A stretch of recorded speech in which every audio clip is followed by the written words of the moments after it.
మెదక్ జిల్లా నార్సింగి మండలం షేర్పల్లి గ్రామంలో ఎంపీపీ నిధుల నుంచి మంజూరైన సింగిల్ ఫేజ్ బోర్ మోటార్ను ప్రారంభించారు ఎంపీపీ చందా సబితా రవీందర్, జడ్పీటీసీ బాణపురం కృష్ణారెడ్డిలు. షేర్పల్లి గ్రామంలోని యాదవ కాలనీలో నీటి ఎద్దడి ఉందని తెలిసి సింగిల్ ఫేజ్ మోటార్ మంజూరు చేయడం జరిగిందని, అదేవిధంగా మరో సింగిల్ ఫేజ్ మోటార్ను కూడా మంజూరు చేసి నీటి ఎద్దడి తీర్చనున్నట్లు వారు తెలిపారు. ఈ సందర్భంగా వారు మాట్లాడుతూ స్థానిక ఎంపీటీసీ సంతోష గండస్వామి గ్రామంలో ఎండాకాలం నీటి ఎద్దడి ఏర్పడుతుందని, దానికోసం 2 సింగిల్ ఫేజ్ మోటార్లు కావాలని అడిగిన వెంటనే రెండింటిని మంజూరు చేయడం జరిగిందని వారు తెలిపారు. ఈ కార్యక్రమంలో MPP Chandam Sabitha Ravinder, ZPTC Banapuram Krishna Reddy, MPTC Santosha, Swamy Yadav, panchayat కార్యదర్శి నాగరాజు, టీఆర్ఎస్ మండల అధ్యక్షులు బాబు, తాజా మాజీ సర్పంచ్ మల్లేష్ తదితరులు పాల్గొన్నారు.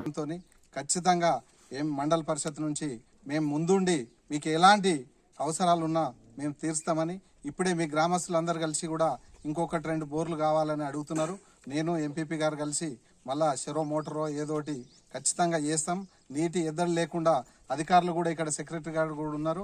అధికారులు ఎప్పటికప్పుడు పరిశీలన చేసి నీటి ఇబ్బంది రాకుండా మా దృష్టికి కానీ గవర్నమెంట్ దృష్టికి కానీ తీసుకుపోయి సమస్య పరిష్కరించే విధంగా ఆలోచన చేసి మీకు ఇబ్బందులు లేకుండా మేము చూస్తామని ఈ సభాముఖంగా హామీ ఇస్తా ఉన్నాం.